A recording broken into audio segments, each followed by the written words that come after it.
बिस्मिल्लाहिर्रहमानिर्रहीम। अस्सलाम वालेकुम। वकास अहमद बेग ITV की एक नई और मुनफरद वीडियो के साथ आपकी खिदमत में हाजिर है। जिस तरह के मुख्तलिफ मौज़ूआत पे हम गुफ्तगू करते हैं अपने इस यूट्यूब चैनल पे, तो आजकल जो वबाई मर्ज़ जिसने पूरी दुनिया को अपनी लपेट में ले रखा है कोरोना, उस हवाले से बहुत से लोग जो हैं वो शदीद परेशानी का शिकार हैं। और कुछ लोग ऐसे भी हैं जो अभी तक इस बीमारी को जो है वो सिर्फ़ एक प्रोपेगेंडा तस्वर कर रहे हैं और बिल्कुल भी इस पे ना तो तवज्जो दे रहे हैं, ना ही इस किस्म की SOPs को जो है वो फ़ॉलो कर रहे हैं। तो इस वक्त हमारे साथ फैसलाबाद से जियो न्यूज़ के लिए रिपोर्टिंग करने वाले हमाद अहमद, जो कि बड़े सीनियर जर्नलिस्ट भी हैं। फैसलाबाद में बहुत सी चीज़ें इन्होंने रिपोर्ट भी की, ना सिर्फ शहर के हवाले से, वबाई मर्ज़ के फैलने के बाद भी कोरोना के हवाले से बहुत सी रिपोर्ट्स जो है वो खुद हमाद अहमद साहब ने की। तो हमाद अहमद साहब का कोरोना जो रिजल्ट है, कोरोना रिजल्ट वो पॉजिटिव आया है। इस वक्त हमारे साथ हमाद साहब मौजूद हैं, हम इनसे बात करेंगे। हमाद साहब, अस्सलाम वालेकुम, कैसे मिजाज हैं आपके? जी वालेकुम सलाम। अल्लाह का बड़ा करम है, अल्लाह का बड़ा शुक्र है जी। हमाद भाई, सबसे पहले ये कि आपने खुद जिस तरह डॉक्टर्स हमारे जो है वो फ्रंट फुट पे खेल रहे थे, इसी तरह पूरे पाकिस्तान का मीडिया जो है वो लोगों को अवेयर करने के लिए और इस बीमारी से बचाए रखने के लिए फ्रंट फुट पे ना सिर्फ खेल रहा था, बल्कि एक एक पल की रिपोर्ट जो है वो दे रहा था। ये भी मीडिया गाइड कर रहा था कि किस तरह से जो है वो SOPs फॉलो किए जाएं और किस तरह से इस मर्ज से जो है वो बचा जा सके। ये तमाम रिपोर्ट्स आपने भी की। जी बिल्कुल जी। जब से ये कोरोना की वबा आई है तो इसके हवाले से जो आगाही मुहिम थी, मीडिया का जो किरदार था अवेयरनेस के हवाले से, वो भी हमने दिया। और उसके बाद जो इससे मुतासिर हो रहे थे लोग, तो साथ साथ जो रिपोर्टिंग थी हम कर रहे थे। और बावजूद इसके कि बहुत सारी एहतियाती तदाबीर इख्तियार करने के बावजूद, चूंकि हमारी जॉब की नौयत ऐसी है कि हमें लोगों में जाना भी होता है, उनके इंटरव्यूज भी करने होते हैं, तो बिल्कुल। रिपोर्ट्स करनी होती हैं, तो वो साथ साथ चलती रही हैं। जी। तो इस दौरान ही बावजूद इसके एहतियाती तदाबीर इख्तियार भी की हैं, अपनी तौर पर बहुत एहतियात भी की है। जैसे बहुत सारे लोग इस वबा का शिकार हुए हैं, तो मैं भी इसका शिकार हुआ हूँ। तो अब क्वारंटाइन में हूँ। अच्छा हमाद भाई, जिस तरह ये कहा जा रहा था कुछ लोगों की जानिब से, और बड़े बड़े नामवर नाम हैं पाकिस्तान के, मतलब मैं अगर सबसे पहले बात करूं तो इलामा कोकब नूरानी ने गुज़िश्ता जो अभी 2 रोज कबल जुमा गुजरा, जुमे के खुतबे में ये कहा कि कोरोना वबा जो है वो महज एक ड्रामा है। तो इस पे आप भी लोगों को गाइड कर रहे थे, चूंकि लोग आपसे भी मिलते होंगे, आपसे भी बात करते होंगे कि ये सिर्फ एक ड्रामा है। ये एक अलमिया है कि हमारे यहाँ इस हवाले से जो है वो ये एक इसको साजिश करार दिया गया मुख्तलिफ लोगों की जानब से, और प्रोपेगेंडा किया गया बेबुनियाद और बगैर तहकीक के चीज़ें। और इसमें कुछ लोगों ने सोशल मीडिया पर भी इसकी कैंपेन चलाई, और किसी किस्म की बुनियाद के बगैर ही अगर कोई पोस्ट कर देता है, लोग उसको बगैर तहकीक के आगे शेयर कर देते हैं। और बहुत सी नामवर शख्सियत, जैसे कि आपने एक मजहबी शख्सियत का भी हवाला दिया, तो इस तरह की कुछ शख्सियात की जानब से भी इस तरह की बातें की गई कि इसको लोग शुरू शुरू में इसको संजीदा ले रहे थे, वो इसको इस तरह समझना शुरू हो गए कि ये साजिश है। जैसे कि डॉक्टर्स की जानब से बहुत तशवीश का इजहार किया गया कि डॉक्टर्स के हवाले से कहा जाता था कि जो मरीज वहां पे जाते हैं उनको इंजेक्शन लगा दिया जाता है और उनको डॉक्टर्स को कोरोना का मरीज करार देने के पैसे मिलते हैं। तो बहुत सारे डॉक्टर्स हमारे इस वबा का शिकार हो चुके हैं। जी। हमारे फैसलाबाद में तकरीबन 200 के करीब जो है वो डॉक्टर्स की बारे में बताया जा रहा है कि वो इसका शिकार हो चुके हैं। तो इस तरह की कोई भी ऐसी बात नहीं है। लोग बेबुनियाद इस तरह की बातें फैलाते और आगे उसको चलते रहे और यकीन भी करते रहे हैं कुछ लोग। तो ये सरासर गलत है और बेबुनियाद थी सारी चीजें। अच्छा हमाद भाई, हमने खुद भी आपको देखा फील्ड के अंदर, आपके रिपोर्टिंग स्टाइल ऑन एयर भी देखा और वैसे भी आपको जब देखा, मुलाकात हुई, तो आपने तो मास्क पहन रखे थे, ग्लव्स पहन रखे थे और बहुत ज्यादा एहतियात के साथ मीडिया पर्सन जो है ये जा रहे थे। और फैसलाबाद में मीडिया पर्सन में सिर्फ आप ही नहीं, आप मेरे ख्याल चौथे मीडिया पर्सन है फैसलाबाद से जो कोरोना वायरस का शिकार हुए हैं। मुझे बताइएगा कि कुछ सिम्टम्स जाहिर हुए जब आपने टेस्ट करवाया, वो सिम्टम्स की बुनियाद पे करवाया या कि एहतियातन टेस्ट करवाया और आपका रिजल्ट जो है वो पॉजिटिव आया? और दूसरा ये भी बता दीजिएगा कि आपने टेस्ट जो है गवर्नमेंट के किसी अदारे से करवाया या कि प्राइवेट लेबोरेटरी से? जी वकास भाई, जब से ये वबा शुरू हुई है तो हमारा अदारा ने इस हवाले से बड़े सीरियस स्टेप्स लिए। उन्होंने अपने तौर पर मास्क का इस्तेमाल जो है हमारे लिए बंदोबस्त किया, और ग्लव्स और जो भी SOPs थे उसके मुताबिक उन्होंने हमें गाइड भी किया, और तमाम जो ज़रूरी चीज़ें हैं वो प्रोवाइड भी की, और उसके मुताबिक हमने एहतियाती तदाबीर इख्तियार की। लेकिन जैसा कि डॉक्टर्स भी तमाम तर जो पीपीई किट इस्तेमाल करें, इसके बावजूद वो शिकार हो रहे हैं। वबा ही ऐसी है, नहीं मालूम कहाँ से आपको ये जो वायरस है वो आप पर अटैक कर देता है। तो इसी तरह मैं भी इसका शिकार हुआ हूँ। तो हुआ इसी तरह कि 31 मई को ये मैं दोपहर का खाना खा रहा था, तो मुझे ये एहसास हुआ कि मुझे टेस्ट नहीं आ रहा, मुझे जायका नहीं आ रहा। तो फिर मुझे थोड़ी सी इसमें तशवीश हुई, तो मैंने चेक किया तो मुझे स्मेल भी नहीं आ रही थी, कोई खुशबू नहीं आ रही थी, कोई स्मेल नहीं आ रही थी। तो इस हवाले से थोड़ा सा मैं, क्योंकि इससे आगाह भी था कि ये एक सिम्टम्स में से ये भी एक अलामत है, तो बिल्कुल। मैंने डॉक्टर से मशवरा किया और हमारे इदारे की जानब से ऑनलाइन सहूलत भी दी गई है कि डॉक्टर से मशवरा कर सकते हैं, उनसे रब्ता किया।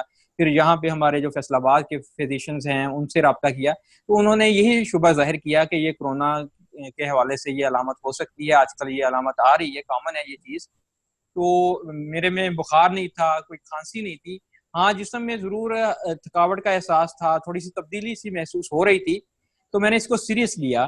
तो जी। डॉक्टर के मशवरे पर फिर मैंने टेस्ट कराने का फ़ैसला किया और डॉक्टर्स के मशवरे के बाद ही वो फ़ौरन ही मैंने खुद को जो है आइसोलेट किया, घर वालों से अलग किया और एहतियाती तदाबीर इख्तियार करना शुरू कर दी। और इब्तदाई तौर पर जो भी इसकी उन्होंने मुझे एडवाइस किया कि ये चीज़ें आप ये मेडिसिन लें और ये चीज़ें करें, तो उस पर मैंने अमल दरामद शुरू कर दिया था। अच्छा, हमारे भाई ये तो इसके बताइएगा कि आप इस वक़्त जो है आपको क्वारंटाइन हुए, खुद को आइसोलेट किए जो है वो कितने दिन हो गए? और इस आइसोलेशन के दरमियान आपकी क्या मसरूफियात हैं? मतलब किस हवाले से आपका सारा दिन गुज़रता है? डेफ़िनेटली एक रिपोर्टर जो फ़ील्ड में रहता है, जिसको एक आदत सी है, एक नशा सा है कि उसने फ़ील्ड में रहना है और लोगों को बाखबर रखना है। अब वो खुद किसी वजह से जो है अगर आइसोलेशन में मौजूद है, तो क्या आपकी सारा दिन की रूटीन होती है आइसोलेशन में? जी विकास भाई, काफ़ी मुश्किल है। और जब मैं, जैसा कि मैं बता रहा था, जब मैंने अपना इसका टेस्ट करवाया तो 1 जून को मैंने अपना ये सैंपल दिया था जी। और 4 जून को मुझे इसकी रिपोर्ट मिली थी। और वो मेरे लिए एक हैरानकुन भी थी, शॉकिंग भी थी। एक झटका लगता है इंसान को, चाहे जितना भी इंसान मजबूत हो, तो क्योंकि इसका खौफ मौजूद है। फैमिली को मैंने बताया तो उनका रिएक्शन भी इसी तरह का था, लेकिन फिर मैंने खुद को मजबूत किया और इसका मुकाबला करना है।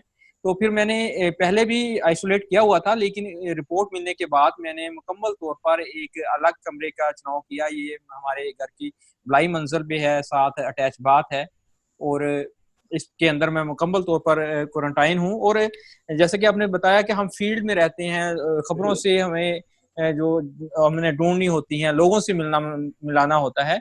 तो काफ़ी ये मुश्किल है कि आप एक कमरे के अंदर, एक बाउंड्री के अंदर खुद को महदूद कर लें, बाउंड हो जाएँ, फिर फैमिली से आप नहीं मिल सकते। ख़ास तौर पर मेरे बेटी जो है वो अ, 6 तकरीबन 6 साल की है, तो वो जब मुझे दूर से दरवाज़े से आवाज़ देती है, बाबा जी, तो मुझे बड़ा वो एहसास होता है। तो काफ़ी ये चीज़ मुश्किल है, ये एक्सपीरियंस जो है। अच्छा, हमारे भाई इस हवाले से जिस तरह आपने कहा कि बेटी आवाज़ देती है तो डेफ़िनेटली बाप के लिए मुश्किल होता है कि उसके पास ना जा सके या उसको ना उठा सके। लेकिन मैं ये समझता हूँ कि आपने बड़ा इंतहाई अहम कदम जो है वो उठाया है कि अगर 6 साल की बच्ची को 10 दिन के लिए या 15 दिन के लिए ना मिले और इस वायरस से मुकम्मल तौर पे निजात अल्लाह ताला जल्द से जल्द आपको दे, तो मुकम्मल निजात के बाद जब आप अपने बच्चों से मिलेंगे तो फिर आप तसल्ली से मिल सकेंगे। आपको ये खदशा बिल्कुल नहीं होगा कि आपसे वायरस आपको या आपकी फैमिली को मुंतकिल हो सकता है। जी बिल्कुल जी, क्योंकि इससे बचाव के हवाले से जो भी एसओपीज़ हैं वो उस पर सख्ती से अमल दरामद ज़रूरी है, ताकि आप अपनी फैमिली को, बाकी लोगों को बचा सकें। तो इसलिए बिल्कुल। मैंने मुकम्मल तौर पर खुद को क्वारंटाइन किया हुआ है। मेरी मिसेस मुझे अटेंड करती हैं, वो खाना और दीगर जो ज़रूरी चीज़ें हैं वो मुझे दरवाजे के बाहर पहुँचा जाती हैं और वहाँ से मैं लेता हूँ। मेरे कमरे में चीज़ आती तो है, लेकिन वो बाहर नहीं जाती। यहाँ पे डस्टबिन है, तमाम चीज़ें यहीं पे हैं। वो उसको एक दफ़ा हम उसको करेंगे, जो भी है वो डस्टबिन को भेजेंगे बाहर, जो भी चीज़ें हैं, ताकि कोई भी और शख्स जो है मेरी फैमिली का, वो मुतासिर ना हो सके। तो ये तमाम चीज़ें ज़रूरी हैं, आपको ये कुर्बानी देनी पड़ेगी। बिल्कुल। बाकी आपके एहसासात हैं, जज़्बात हैं, लेकिन उसके साथ में आपको इसके बचाव के लिए ये फेस करना पड़ेगा आपको। अच्छा, हमारे भाई साथ में ये भी गाइड कीजिएगा कि जब से आप आइसोलेट हुए हैं तब से लेके अब तक आपने कुछ बेहतरी फ़ील की है अपनी तबीयत में? डेफ़िनेटली जिस तरह आपने बताया कि आपको स्मेल जो है वो नहीं हो रही थी और उसके अलावा जो है किसी चीज़ का ज़ायका नहीं आ रहा था, ये सिम्पटम्स जो आपने बताए। तो अभी चूंकि आपने बताया कि आप यकम जून को आपने टेस्ट करवाया, 4 जून से आप मतलब मुकम्मल तौर पे आइसोलेट हैं एक अलग कमरे में, तो अभी कुछ बेहतरी आ रही है? और रूटीन में डॉक्टर्स ने एहतियात या मेडिसिन के बारे में क्या बताया जो आप इस्तेमाल कर रहे हैं? अच्छा वकास भाई, इसमें ना मुख्तलिफ आप देखें कि सोशल मीडिया पे चीज़ें हैं, जी लोग शेयर कर रहे हैं, ये मेडिसिन इस्तेमाल करें, ये देसी टोटके हैं, ये चीज़ें ये करें वो करें। लेकिन मेरा मशवरा ये है कि आपको क्वालिफाइड डॉक्टर से मशवरा ज़रूर करना चाहिए। वो जो बिल्कुल। बताएं उसके मुताबिक आपको तमाम मेडिसिन लेनी चाहिए। जी मैंने जैसे कि बताया कि जब मेरे में अलामात हुई तो मैंने यहाँ पर फिजिशियन से रब्ता किया, उन्होंने मुझे जो मेडिसिन दी वो आजकल मार्केट में शार्ट हैं, तो इसलिए मैं यहाँ पे नाम नहीं लेना चाह रहा जी। कि वो पहले ही नहीं मिल रही, ये ना हो लोग और वो उसको ढूंढना शुरू कर दें। बिल्कुल वो ऐसा। डॉक्टर्स के पास उसका नुस्खा मौजूद है, जी तो वो मैंने शुरू कर दी है। पेनाडोल जो कॉमन है इस्तेमाल में बुखार में या दर्द में, वो भी मैंने इस्तेमाल की। मुझे चूंकि बुखार की अलामात बहुत कम रही हैं, थकावट का एहसास होता है, आपको कमजोरी फील होती है, अभी भी आपको थोड़ा सा चलते हैं तो आपका सांस फूलना शुरू हो जाता है। तो अभी जो क्योंकि आज क्वारंटाइन का मेरा 8वां दिन है, तो जी। काफी मैं बेहतरी महसूस कर रहा हूँ। जो मेरी स्मेल और टेस्ट चला गया था वो कल से वापस आ गया है। अब मुझे चीजों में वो जायका महसूस होना शुरू हो गया है, तो मैं समझता हूँ कि अब बेहतरी की तरफ मैं जा रहा हूँ।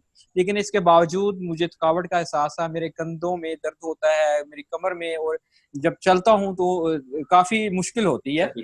तो ये चीजें हैं इसका मुकाबला। लेकिन मैं ये समझता हूँ कि इसका मुकाबला करने के लिए इस वबा का आपको हौसला नहीं आना चाहिए, क्योंकि तमाम तर इसका दारोमदार जो है वो इम्यूनिटी पे है, और कुव्वत मुदाफ़त आपकी तभी है जब आपके ज़हनी तौर पर तैयार होंगे। तो वो अल्लाह का शुक्र है कि काफ़ी बेहतरी है, दोस्तों की दुआएं हैं। तो दूसरी बात मैं ये कह रहा था कि जैसे कि मुख्तलिफ टोटके हैं, तो उसमें खुराक है कि आपने खुराक क्या लेनी है। तो बिल्कुल। बहुत सारी चीज़ें हैं। एक डॉक्टर, माहिर डॉक्टर ग़िज़ाइयत के एक टीवी पर उनका इंटरव्यू चला था, वो सोशल मीडिया पे बहुत सारे लोग देख चुके हैं। बिल्कुल। तो वो उन्होंने जो चीज़ें बताई हैं, कुछ चीज़ें वो भी मैं ले रहा हूँ, जैसा कि कहवा ले रहा हूँ। सना मक्की का मैंने कहवा भी इस्तेमाल किया, लेकिन इसके हवाले से ये तो नहीं मैं समझता कि इसमें कोरोना वायरस का कोई इलाज है या नहीं है। जी लेकिन ये है कि इससे जो आपका डाइजेस्टिव सिस्टम है वो ज़रूर मुतासिर होता है। अगर किसी को इस तरह का डाइजेस्टिव उसका ख़राब है, तो इससे आप उसको मोशन लग सकते हैं। तो मैंने 2-3 मरतबा इसको इस्तेमाल करके छोड़ दिया। अदरक का कहवा इस्तेमाल कर रहा हूँ मैं, नींबू इस्तेमाल कर रहा हूँ, विटामिन सी की आपको ज़रूरत होती है। इसके साथ कुछ विटामिन्स भी लिए हैं मैंने, तो वो डॉक्टर के मशवरे के मुताबिक है ताकि आपकी इम्यूनिटी बरकरार रह सके। प्रोटीन का खाना मैं ले रहा हूँ कि सुबह, दोपहर और शाम में मैं जैसे मामूल में खाना खाता हूँ, ताकि ज़्यादा तब्दीलियाँ करेंगे तो आप पे बोझ डालेंगे, तो ये आपका वो सिस्टम मुतासिर हो सकता है। तो साथ फल हैं, फल आप ले सकते हैं। तो इस तरह की चीज़ें ये साथ-साथ चल रही हैं, और जी। आपकी तबीयत में अप एंड डाउन चलता रहता है। कभी अब टेस्ट और स्मेल मेरी जो है वापस आई है, तो मेरे में जो है फीलिंग जो है वो कमज़ोरी की हैं, और बाज़ औक़ात आप में घबराहट हो जाती है, आपका साँस फूल जाता है। तो इस तरह बिल्कुल। की चीज़ें चल रही हैं साथ-साथ। अच्छा हमाद भाई, अब जो है आखिरी सवाल ये है कि मुझे ये बताइएगा कि जिस तरह आपने भी देखा, हमने भी देखा कि वो लोग खासकर जिनको ताफ्तान बॉर्डर से लाया गया था फैसलाबाद और उनको फॉरेस्ट सेंटर में रखा गया था, तो वो खासे परेशान थे, मतलब बिल्कुल दिलबर्दाश्ता हो चुके थे। कोरोना वायरस की पॉजिटिव आने के बाद फौरी तौर पे बहुत से लोगों को मैंने देखा, कुछ रोते हुए नज़र आए, कुछ परेशान नज़र आए इस मर्ज़ के हवाले से। तो आप माशाल्लाह से अभी तक बड़े बाहिम्मत हैं, जिस तरह से आपको हमने फील्ड में देखा कि आप फील्ड में काम करते हुए हिम्मत का मुज़ाहरा करते हैं, उसी तरह अभी आप इस कोरोना वबा के पॉजिटिव आने के बाद भी आप बड़े बाहिम्मत हैं माशाल्लाह। तो क्या मशवरा देंगे जो पेशेंट दूसरे हैं, जो अस्पतालों में हैं, ज़ेरे इलाज या क्वारंटाइन सेंटर में, जिस तरह गवर्नमेंट के सरकारी क्वारंटाइन सेंटर हैं या प्राइवेट जिन्होंने घरों पे आइसोलेट किया हुआ है खुद को, उनके लिए क्या मशवरा देंगे कि इस बीमारी में हिम्मत जो है वो कितनी ज़रूरी है? वकास भाई, असल में एक चीज़ आप देखें कि लोगों में एक तो ये बीमारी का खौफ भी है, जी। दूसरा गलतफ़हमियाँ भी हैं। जी लोग बहुत सारे इसलिए अगर किसी में अलामात ज़ाहिर हो जाती हैं, वो टेस्ट नहीं करवाते कि गवर्नमेंट के महकमे वो मुतहर्रिक होंगे, उनको पकड़ के ले जाएँगे, उसको उनको अस्पताल में ले जाएँगे, और तरह-तरह की बातें हैं कि वहाँ पे इंजेक्शन लगा देते हैं, और इस तरह की बातें जो हैं, तो वो उससे वो खौफ़ज़दा भी हैं। बिल्कुल। लेकिन इसमें सबसे अच्छी ये बात हुई है कि हुकूमत ने जो पॉलिसी ये बनाई है कि आप अपने घर में क्वारंटाइन हो सकते हैं, आपकी यहाँ पर अगर आपकी तबीयत इजाज़त देती है, तो ये बहुत अच्छी पॉलिसी है, क्योंकि जो घर में आपको केयर मिल सकती है वो जारी बात है हॉस्पिटल में नहीं मिल सकती। इसमें आपकी खुराक चाहिए होती है, दूसरी चीजें चाहिए होती हैं, बिल्कुल तो वो आपको घर में अच्छी तरीके से मिल सकती हैं, एहतियाती तदाबीर के साथ आप कर सकते हैं। तो बिल्कुल। लोगों को ये समझना चाहिए, अगर उनकी तबीयत जो सेहत इजाजत देती है तो वो उनको अगर अलामत आती हैं उनको टेस्ट करवाना चाहिए, बर वक्त जो है वो किसी क्वालिफाइड डॉक्टर से रब्ता करना चाहिए। और इसमें मुख्तलिफ लोगों में मुख्तलिफ अलामत होती हैं और उनकी कंडीशन भी मुख्तलिफ होती है। मेरे साथ ये है कि मेरी सांस का प्रॉब्लम ज्यादा नहीं बना, बुखार नहीं हुआ, लेकिन मुख्तलिफ लोगों में जी जी। ये चीजें मुख्तलिफ होती हैं, तो वो उनको उनके मुताबिक फेस करना पड़ता है, लेकिन वो डॉक्टर के मशवरे के साथ ही हो सकता है। लेकिन जो हौसले की बात है, हिम्मत की बात है, तो बीमारी का मुकाबला हिम्मत और हौसले के साथ ही हो सकता है, क्योंकि इसका जितना भी मुकाबला है, यही कहा जा रहा है, इसकी कोई वैक्सीन नहीं है, इसकी कोई मेडिसिन नहीं है। तो इसका जो जिस्म के अंदर आपकी इम्यूनिटी है, आपकी कुव्वत मुदाफत है, उसका मुकाबला है, तो वो हौसले के साथ ही कुव्वत मुदाफत को कायम रह सकती है, ताकि आपकी जो है एंटीबॉडीज वो काम कर सकें और इस वायरस को तोड़ सकें और आप इसके खिलाफ जंग जीत सकें। बिल्कुल हमाद भाई, हम भी और उम्मीद करता हूँ कि तमाम देखने वाले भी आपके लिए और इस मर्ज में मुब्तला तमाम अफराद के लिए दुआ गो हैं कि अल्लाह ताला आप सबको जल्द से जल्द जो है वो सेहत कामला अता करे। और मेरी ज़ाती तौर पे, दिली तौर पे मेरी और फैसलाबाद समेत दीगर मीडिया के दोस्तों की ये दुआ है कि जल्द से जल्द आप वापस जो है बिल्कुल सेहतयाब होकर अपनी ड्यूटी पे हो हाँ और जी, मैं तमाम दोबारा से मिले। एक मैसेज देना चाह रहा हूँ, एक जी जी। मैसेज देना चाह रहा हूँ। मैसेज उन लोगों के लिए देना चाह रहा हूँ जो लोग अभी भी इसको वबा नहीं समझ रहे, जो इसको अभी सीरियस नहीं ले रहे, बिल्कुल उनके लिए ये मैसेज है, खुदा के लिए इसको जो है वो सीरियस लें। ये एक वबा है। पहले आप लोग ये कहते थे कि हमने कोई मरीज नहीं देखा, आप बताएं कहाँ है मरीज। तो अब आप देख रहे हैं कि ना सिर्फ आप अपनी फैमिलीज में, अपने आसपास में मरीज देख रहे हैं, बल्कि आप अपने आसपास में बहुत सारे लोगों को इस मर्ज का शिकार होकर मौत के मुंह में भी जाते देख रहे हैं। अब भी होश की नाखन लीजिए, एहतियात कीजिए और अपनी जान भी बचाइए और अपनी फैमिली की जान भी बचाइए, क्योंकि ये बहुत जरूरी है। और इस मर्ज को मर्ज के तौर पर लीजिए। बिल्कुल हमाद भाई, बहुत अच्छा मैसेज आपने दिया। और अब मैं समझता हूं कि अब ईद के बाद जो कोरोना वबा ने सर उठाया दोबारा से, और खासकर फैसलाबाद के हवाले से कि किस तरह आपने भी रिपोर्ट किया, हमने भी रिपोर्ट किया कि 12वें नंबर पर था कोरोना के मरीजों के हवाले से और अब तीसरे नंबर पर आ चुका है। हम ये भी दुआ करते हैं कि अल्लाह ताला हमारे शहर को, पाकिस्तान को और पूरी दुनिया को इस वबा से जल्द निजात दिलाए। लोगों से मैं भी अपने इस प्लेटफॉर्म के जरिए से यही रिक्वेस्ट करूंगा कि घर रहें, महफूज रहें, बाहर निकलना बहुत ज़रूरी हो तो घर से बाहर जाएं, लेकिन एसओपीज जो हुकूमती सतह पर तय किए गए हैं उसका मुकम्मल जो है उस पर अमल दरामद करें, ताकि आप, आपके घर वाले और आपके बच्चे और आपके बुजुर्ग जो है वो महफूज रह सकें। हमाद भाई, बहुत शुक्रिया कि आपने अपने इस सेल्फ क्वारंटाइन में से भी हमें टाइम दिया।